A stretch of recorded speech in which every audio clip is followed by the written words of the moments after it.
കലാമണ്ഡലം വിമല മേനോൻ നമുക്കൊപ്പം ടെലിഫോൺ ലൈനിൽ ചേരുന്നുണ്ട്. അതിനു മുൻപായി കേരള കലാമണ്ഡലത്തിന്റെ ഒരു പ്രസ്താവന വരുന്നുണ്ട്. സത്യഭാമയെ പൂർണ്ണമായും തള്ളുകയാണ് കേരള കലാമണ്ഡലം. സത്യഭാമയുടെ പ്രസ്താവന പരിഷ്കൃത സമൂഹത്തിന് യോജിക്കാത്തത് എന്നാണ് പ്രസ്താവനയിലുള്ളത്. ആ നിലപാടുകൾ പൂർണ്ണമായും നിരാകരിക്കുകയും അപലപിക്കുകയും ചെയ്യുന്നു. പൂർവ്വ വിദ്യാർത്ഥി എന്നതല്ലാതെ ഒരു ബന്ധവും സത്യഭാമയ്ക്ക് കലാമണ്ഡലവുമായി ഇല്ല എന്നതാണ് കലാമണ്ഡലം ചൂണ്ടിക്കാട്ടുന്നത്. ശ്രീമതി കലാമണ്ഡലം വിമല മേനോൻ, ഏറ്റവും മുതിർന്ന ഒരു നർത്തകി, ഈ വിഷയത്തിൽ ഒരുപക്ഷെ പ്രതികരണത്തിലൊക്കെ താങ്കൾ എന്താണ് പറയാൻ പോകുന്നത് എന്നുള്ള ഞാൻ കൗതുകത്തോടെ കാത്തിരിക്കുക കൂടിയാണ്. വളരെ നന്ദി ആദ്യം തന്നെ ഞങ്ങൾക്കൊപ്പം ചേരുന്നതിൽ. ഈ കലാമണ്ഡലം സത്യഭാമയുടെ പ്രതികരണം താങ്കൾ ശ്രദ്ധിച്ചിട്ടുണ്ട് എന്ന് ഞാൻ കരുതുന്നു. എങ്ങനെയാണ് താങ്കൾ ആ പ്രതികരണത്തെ കാണുന്നത്? ഞാൻ സിംഗപ്പൂരാണ് നിൽക്കുന്നത്. ഞാൻ ആദ്യമായിട്ട് കലാമണ്ഡലം സത്യഭാമയുടെ ഇത് കേട്ടത് ശരിക്ക് നമ്മുടെ തിരുവനന്തപുരം യൂണിവേഴ്സിറ്റിയുടെ മത്സരത്തിനെ സംബന്ധിച്ചുള്ള ഒരു വിഷയമായിരുന്നു കണ്ടത്. അത് വളരെയധികം സക്സസ് ആയിട്ട് എൻ്റെ മനസ്സിൽ തോന്നി.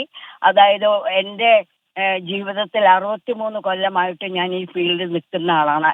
23 കൊല്ലം മത്സര രംഗത്ത് അങ്ങേയറ്റം വളരെ ശുദ്ധ മനസ്സോടുകൂടി എൻ്റെ കലാതിലക പട്ടങ്ങൾ കുട്ടികൾക്ക് കലാപ്രതിഭ പട്ടങ്ങൾ വാങ്ങിയിട്ടുള്ളൊരു കലാകാരിയാണ്. 1993 ഈ പറയുന്ന പന്തളത്ത് വെച്ച് നടന്ന പരിപാടിയിൽ ഇന്ന് കാണുന്ന കണ്ടിട്ടുള്ള ആ ഒരു പ്രവണത കണ്ടോടുകൂടിയാണ് ഞാൻ മത്സര രംഗത്ത് നിന്ന് മാറി വന്നത്. അപ്പൊ ഇന്ന് തുടങ്ങിയതല്ല ഈ പറഞ്ഞ മത്സര രംഗത്ത് ഉണ്ടായിട്ടുള്ള ബുദ്ധിമുട്ടുകള്, ജഡ്ജസിനെ പിടിക്കുന്നത്, ഈ പറയുന്ന ഭാരവാഹികള് മറ്റുള്ളവർക്ക് കൂട്ടുനിൽക്കുന്നത്, ഇതൊക്കെ ആദ്യമായിട്ടാണ് കേട്ടത്.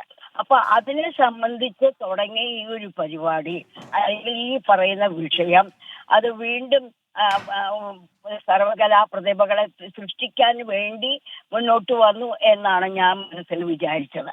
അപ്പൊ അതിൽ നിന്ന് വ്യതിചലിച്ചുകൊണ്ടാണ് ഈ പരിപാടി ഇത്രയും കലാകാരന്മാർ തമ്മിൽ വിഷമിപ്പിക്കത്തക്ക രീതിയിൽ അത് മുന്നോട്ട് കൊണ്ടുപോയത് ആരാന്നായിരുന്നു എൻ്റെ ഏറ്റവും വലിയൊരു ചിന്ത.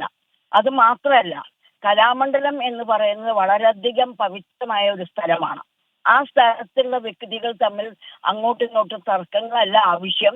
അവരോരോന്നും കണ്ടുപഠിച്ച് അവർക്ക് വേണ്ട പ്രവണതകൾ, അതായത് അവർക്ക് വേണ്ട ബുദ്ധിമുട്ടുകൾ അല്ലെങ്കിൽ അവർക്ക് വേണ്ട സഹായങ്ങൾ ചെയ്തു കൊടുക്കുകയാണ് ഈ മുൻഗാമിയായിട്ടുള്ള എന്നെ സംബന്ധിച്ചിടത്തോളം.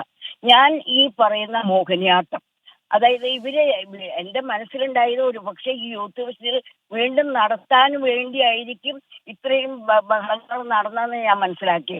പക്ഷെ ഇത് വളരെയധികം മോശകരമായ രീതിയിൽ അത് മുന്നോട്ട് കൊണ്ടുപോയി എന്നത് അതിയായ സങ്കടം ഒരു നർത്തകി ഉണിച്ചുണ്ട്. പക്ഷേ ഈ പറഞ്ഞ മോഹിനിയാട്ടം ആൺകുട്ടികളിൽ കൂടി 1991 തിരൂരിൽ വെച്ച് നടന്ന മത്സര രംഗത്ത് അത് വളരെ ഉത്തരമായി കാണുകയും അത് അന്നത്തെ നമ്മുടെ വിദ്യാഭ്യാസ മന്ത്രി ഇ ടി മുഹമ്മദ് ബഷീർ നേരിൽ കാണുകയും ഈ പറയുന്ന ആൺകുട്ടികൾ മോഹിനിയാട്ടം വേണ്ട, അവർക്ക് ഇഷ്ടംപോലെ മറ്റുള്ള ഇനങ്ങളുള്ളത് കൊണ്ട് അത് നിർത്തിവെക്കണമെന്ന് വാദിച്ച ഒരു വലിയൊരു കലാകാരിയാണ് ഞാൻ. അത് അങ്ങനെ തന്നെ യൂത്ത് ഫെസ്റ്റിവലിൽ ഇല്ലാതാക്കുകയും ചെയ്തു. പക്ഷെ ആണുങ്ങൾ മോഹിനിയാട്ടം ചെയ്യുന്നതിൽ പരാതിയൊന്നും ടീച്ചർക്കില്ല. അതിൽ PhD എടുക്കുകയോ അല്ലെങ്കിൽ അവർ ഗുരുക്കന്മാരാവുകയോ ചെയ്യാം. പക്ഷെ നൃത്തകലയിൽ മോഹിനിയാട്ടത്തിന് ചില നിബന്ധനകളുണ്ട്. അത് പാലിക്കേണ്ട ചുമതല എല്ലാ കലാകാരന്മാർക്കും ഉണ്ട്. അത് ആണായാലും പെണ്ണായാലും വേഷത്തിനായാലും ഇതായാലും. പിന്നെ നാട്യശാസ്ത്ര പ്രകാരം ഒരു നർത്തകി, ഒരു കലാകാരി എന്താണ് എന്ന് വളരെ വ്യക്തമായിട്ട് ഓരോ ദിക്കിലും ചെയ്തു കൊടുത്തിട്ടുണ്ട്.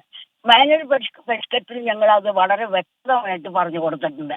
എന്തുകൊണ്ടാണ് ഈ ഒരു കുട്ടി സ്റ്റേജിൽ അവതരിപ്പിക്കുമ്പോൾ ഏത് തരത്തിലാണ് മാർക്ക് ഇടേണ്ടത്, എന്താണ് പെർഫോമൻസിന് മാത്രമല്ല ആ കാര്യം, അതായത് ആ കുട്ടിയുടെ ടോട്ടൽ സൗന്ദര്യം, അല്ലെങ്കിൽ എന്താണ് വേഷഭൂഷാദികള്, അടവുകള്, അഭിനയങ്ങള്, വിന്യാസങ്ങൾ, അങ്ങനെ ഒട്ടനവധി കാര്യങ്ങൾ ഉൾക്കൊള്ളിച്ചുകൊണ്ടാണ് ഒരു മത്സര രംഗത്ത് ഒരു കുട്ടിയെ നമ്മൾ. അതെ, അതായത് ടീച്ചർ പറഞ്ഞു വരുന്നത് ഇപ്പോൾ മോഹിനിയാട്ടം അത് പെൺകുട്ടികൾ അവതരിപ്പിക്കുകയാണ്, അതിൽ താങ്കൾ അങ്ങനെ ആ ഒരു നിലപാടിനോട് യോജിച്ചു നിൽക്കുന്ന വ്യക്തിയാണെന്ന് ഞാൻ മനസ്സിലാക്കുന്നത്. പക്ഷേ ഇന്നിപ്പോൾ അതെ ടീച്ചർ, അതായത് ഇന്നിപ്പോൾ ഈ കലാമണ്ഡലം സത്യഭാമ പറഞ്ഞു വന്നപ്പോൾ അത് അവിടം കൊണ്ട് നിർത്തുകയല്ല ചെയ്തത്.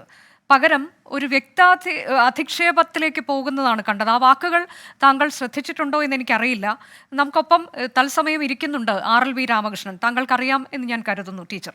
1996 തൃപ്പൂണിത്തുറ RLV കോളേജിൽ മോഹിനിയാട്ട കളരിയിൽ നിന്ന് പഠിച്ചിറങ്ങിയ കലാകാരനാണ്. 4 വർഷത്തെ ഡിപ്ലോമ, പോസ്റ്റ് ഡിപ്ലോമ, അതിനുശേഷം MG യൂണിവേഴ്സിറ്റിയിൽ നിന്ന് MA മോഹിനിയാട്ടത്തിൽ 1ാം റാങ്ക്, പിന്നീട് കേരള കലാമണ്ഡലത്തിൽ നിന്ന് പെർഫോമിംഗ് ആർട്സിൽ MPhil ടോപ്പ് സ്കോറർ, കൂടാതെ ഇതേ സ്ഥാപനത്തിൽ നിന്ന് മോഹിനിയാട്ടത്തിൽ PhD പൂർത്തിയാക്കി UGCയുടെ അസിസ്റ്റന്റ് പ്രൊഫസർ ആകുന്നതിനുള്ള നെറ്റ് പരീക്ഷ, ദൂരദർശൻ കേന്ദ്രം A ഗ്രേഡഡ് ആർട്ടിസ്റ്റ്. അങ്ങനെ 15 വർഷത്തിലധികമായി കാലടി സംസ്കൃത സർവകലാശാലയിലും RLV കോളേജിലും മോഹിനിയാട്ട വിഭാഗം ഗസ്റ്റ് ലെക്ചററായി സേവനം ചെയ്തിട്ടുണ്ട്. കൂടാതെ ഒട്ടേറെ വേദികളിൽ മോഹിനിയാട്ടം അവതരിപ്പിക്കുകയും ചെയ്യുന്ന ഒരു കലാകാരൻ കൂടിയാണ് RLV രാമകൃഷ്ണൻ. അദ്ദേഹത്തെക്കുറിച്ച് ഇന്നിപ്പോൾ നടത്തിയിട്ടുള്ള പരാമർശം എന്നുള്ളത് അത് അങ്ങേയറ്റം അധിക്ഷേപകരം തന്നെയാണ്. കാക്കയെ പോലെ കറുത്ത നിറമുള്ളയാൾ, ഇത് കളിക്കാൻ യോഗ്യനല്ല എന്ന് പറഞ്ഞുകൊണ്ട് അവർ നടത്തുന്ന പരാമർശം നമുക്കിവിടെ ആവർത്തിക്കാൻ പോലും പറ്റാത്ത തരത്തിലേക്കാണ്. അങ്ങനെ എങ്ങനെയാണ് ഒരു നർത്തകിക്ക് മറ്റൊരു നർത്തകൻ, അത് പുരുഷനാണ് എന്നുള്ളത് കൊണ്ട് അല്ലെങ്കിൽ കറുത്തവനാണ് എന്നുള്ളത് കൊണ്ട് ഇതിന് യോഗ്യനല്ല എന്ന് പറയാൻ കഴിയുമോ ടീച്ചർ? അല്ല, ഞാൻ അതിനൊരു മറുപടി പറയണത് ഇതാണ്. അതായത് ഈ പറയുന്ന വ്യക്തികൾ എന്ത് ക്വാളിഫിക്കേഷൻ നേടിയാലും ഒരു സ്റ്റേജ് പ്രസന്റേഷന് ചില നിബന്ധനകളുണ്ട്.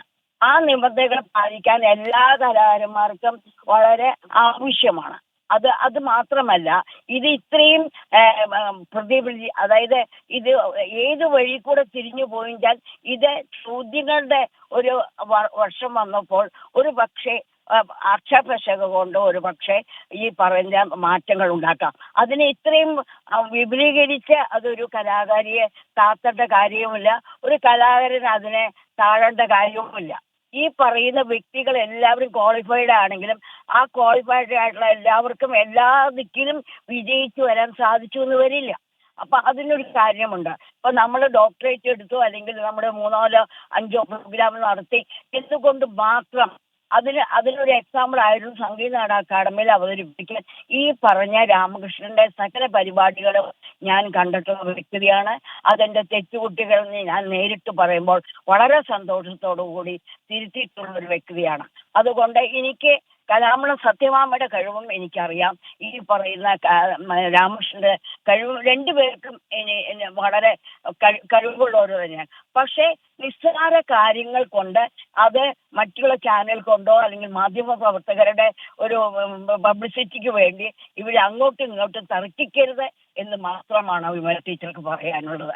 ഓരോരുത്തർക്കും അവനവന്റെ കഴിവിനും യോഗ്യതയും ഭാഗ്യവും അനുഗ്രഹവും ഉണ്ടെങ്കിൽ മാത്രമേ അവാർഡുകളും സ്ഥാനങ്ങളും മാനങ്ങളും ഒക്കെ കിട്ടുള്ളൂ.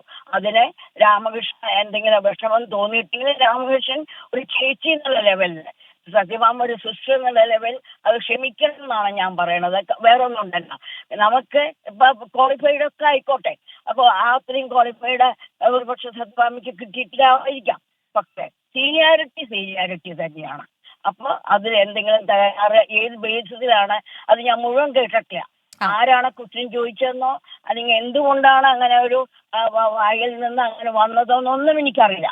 ഈ പറഞ്ഞ രണ്ടുപേരെയും എനിക്ക് നല്ലവണ്ണം നേരിട്ട് കണ്ടിട്ടുള്ള ഒരു വ്യക്തി ആയതുകൊണ്ട് അവരാരും മോശക്കാരല്ല എന്ന് മാത്രമാണ് വിമല ടീച്ചർക്ക് പറയാനുള്ളത്. അതെ, വളരെ നന്ദി കലാമണ്ഡലം വിമല മേനോൻ പ്രതികരിച്ചതിന്.